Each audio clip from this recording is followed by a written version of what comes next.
skylines. They captivate our imagination. They represent what's possible, the manifestation of someone's vision. Where once there was nothing, now stands giants.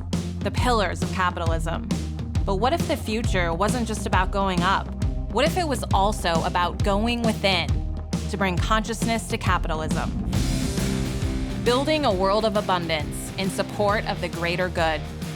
I'd rise for that.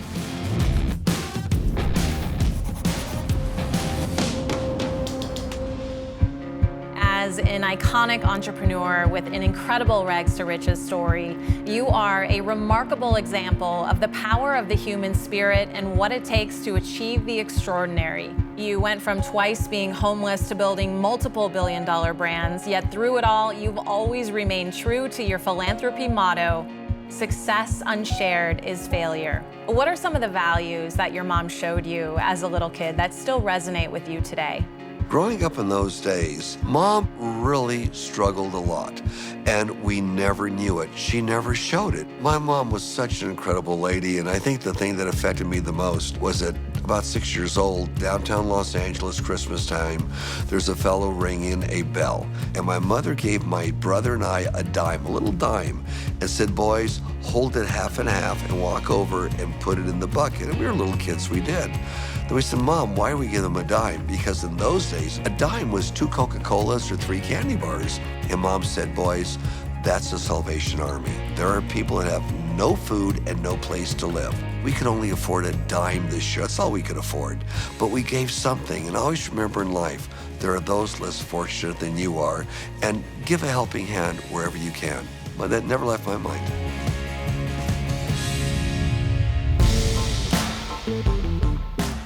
In the early days, you had many different types of jobs. How did working as a door-to-door salesman help train you to be successful in business?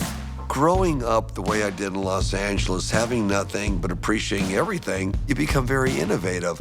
And the fact that you had a job was a big deal. Now, as far as training is concerned, where I really learned about people was selling encyclopedias door to door. I did it for 3.5 years, commission only and no leads. And after the first sale, I must have knocked on way more than 100 doors. They were all closed to my face. And I say this to people as a little bit of a suggestion. If you want to know some of the secrets of success and in life, be prepared for a lot of rejection. Be just as enthusiastic on door number 101 as you were on the first door. Don't give up. Very important.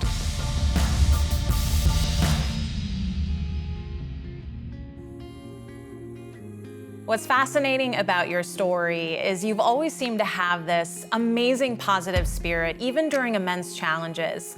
When was the first time you were homeless, and how did you get through that?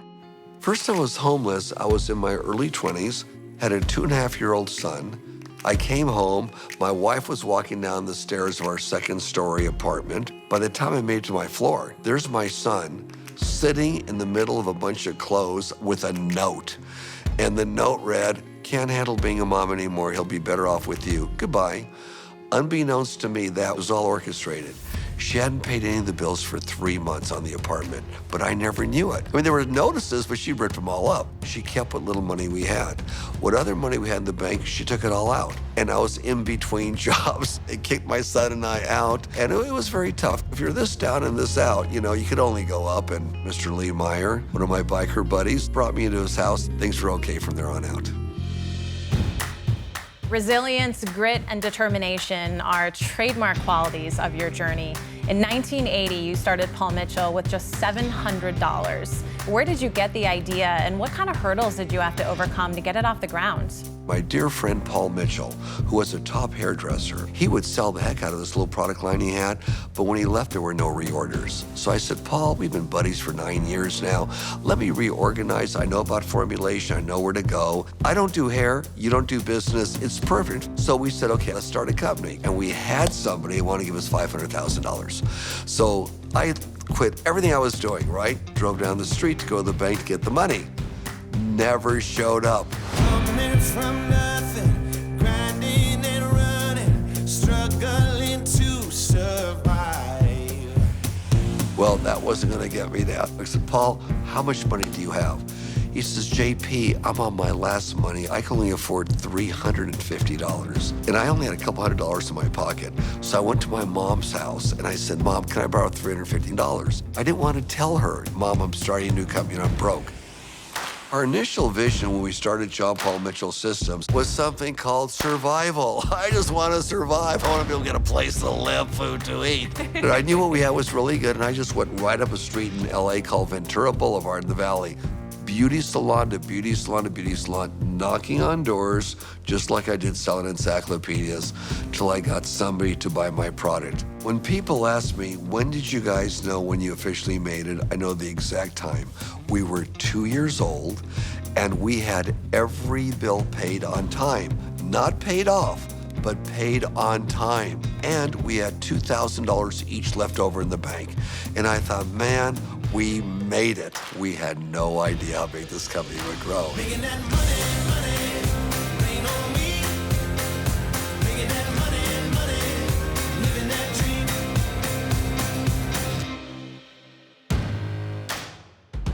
This is, of course, just part of your success story. Less than 10 years later, your next billion-dollar idea was born. What motivated you to start Patrón?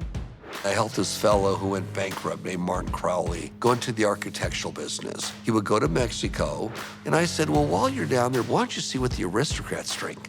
So Martin went down there, came back with these 2 really thin bottles, and it was smooth tequila. Very good. Martin said, I met a guy named Francisco Alcaraz that could make it smoother. I said, well, see what you could do. He brought back a couple bottles. I said, oh, this is really good. I want in on this. Let's go in the tequila business.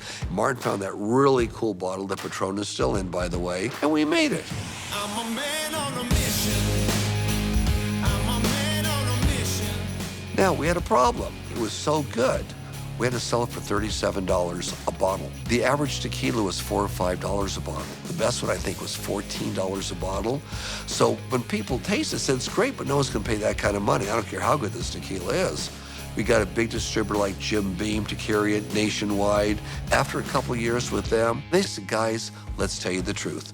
You have the best tequila in the world, there's no doubt, but you'll never do more than 20,000 cases a year. It's just too expensive.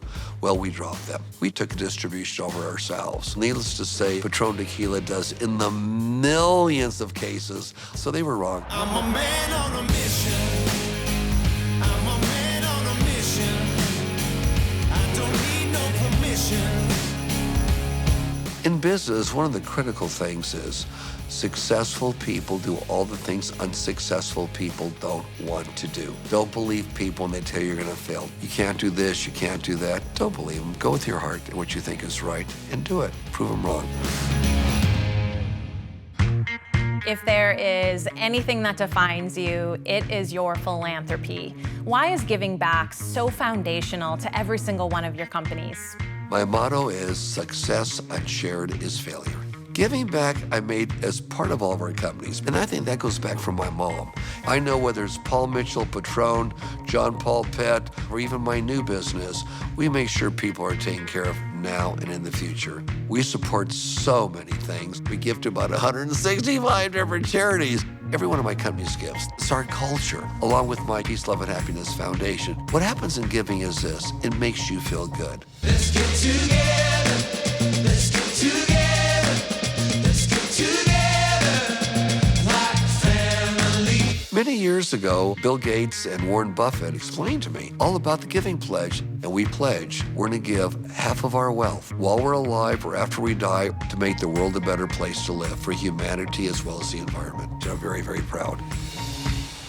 One of the greatest highs you'll ever experience, and I'm a child of the 60s, so I know we smoked in those days to try and get high. One of the greatest highs in the world you will ever get is to give to somebody else or help somebody else out. Ask absolutely nothing in return. Just feel good because you give it. It makes you a better human being. Let's get together like family. Spending time with giants, it always shifts our perspective. They call us up, they give us their shoulders to stand upon. And from this vantage point, we start to understand there really are no limits to heights we can rise. No